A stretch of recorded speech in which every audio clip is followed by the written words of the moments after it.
Mr. Watson's Chickens, written by Jarrett Despierre, illustrated by Andrea Tsurumi.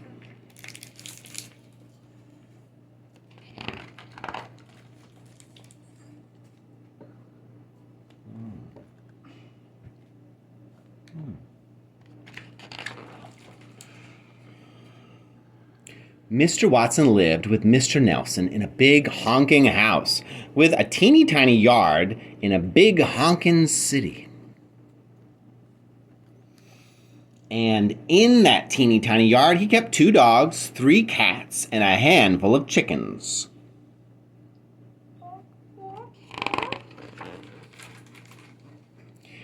Mr. Watson loved his chickens, and his chickens loved him.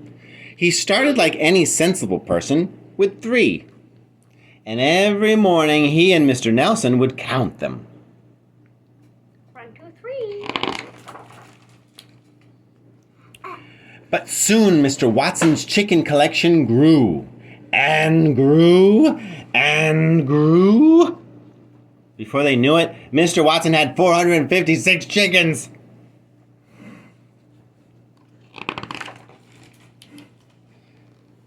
Their house was teeming with birds. Bark, bark, bark, bark. And there's a little bunny at the bottom. Chickens in the sink, chickens on the bed, chickens in the bread box, chickens on their heads. There were even chickens in the bathtub. Oh.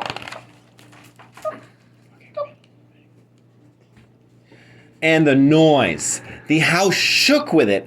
Aunt Agnes made up her own song. Shoo-wee-doo, wonky pow, baka baka in the chow chow. And she sang it all the time.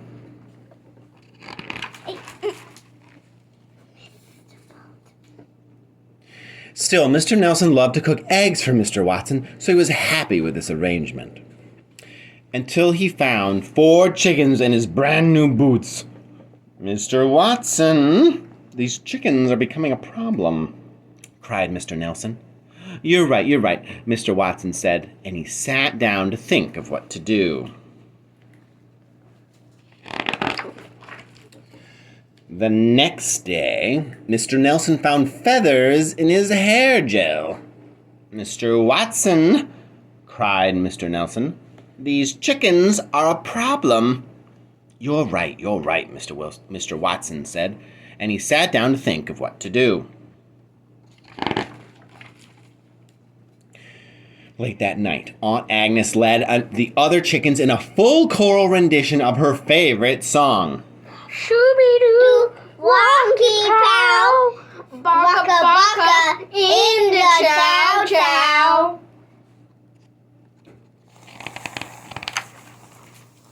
Mr. Watson, Mr. Nelson cried. These chickens are more than a problem. If you don't get rid of them, I'm moving to the coop out back, alone. Mr. Watson loved his chickens, but he loved Mr. Nelson more.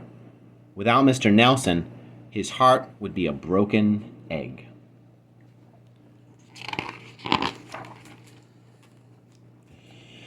So the next day, the 2 men gathered up the chickens in the cages, boxes, and crates.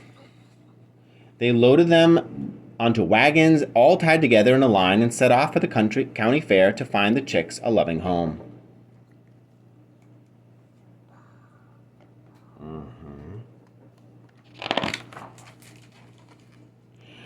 But just as they reached their destination, Mr. Watson tripped, and all the chickens were gone. No, Mr. Watson wailed. How will we ever find them? Now the whole city will be littered with chickens. Sure enough. Whose chickens are these? The pickle slinger cried. 10 chickens bobbed in her tubs. That'll be me, said Mr. Watson. With a 1, 2, 3, he moseyed over to collect up his chickens. Whose chickens are these? The cheesemonger cried. 20 chickens were feathers deep in their cheese. That'll be me, said Mr. Watson, with a 1, 2, 3, as he sidled over to collect up his chickens. Daddy. Whose chickens are these? The nut hawker howled. 30 chickens waded into his bins. That'll be me, whispered Mr. Watson. With a 1, 2, 3 as he skulked over to collect up his chickens.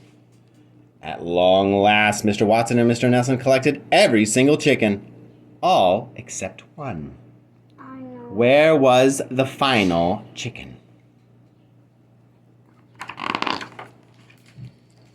Oh my.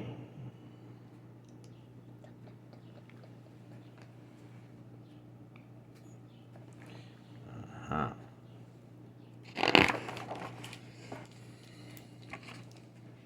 Shooby-doo, wonky pow, baka baka, into the chow chow. The other chickens joined on Agnes. Shooby-doo, wonky pow, baka baka, into chow chow. The crowd went wild. They'd never heard such a beautiful song. Just then, an official-looking lady bellowed, "Quiet! Those chicks still up for adoption, bub?" she asked. "I'll take 'em all." "All?" gasped Mr. Watson. "All. I've been looking for a new act for the fair. A big honkin' chicken choir is just what I need." "Done," cried Mr. Watson. That night, Mr. Watson and Mr. Nelson ate supper and there was no chickens in their soup. They brushed their teeth and there were no chickens in the sink. They got ready for bed and there were no chickens in their pajamas.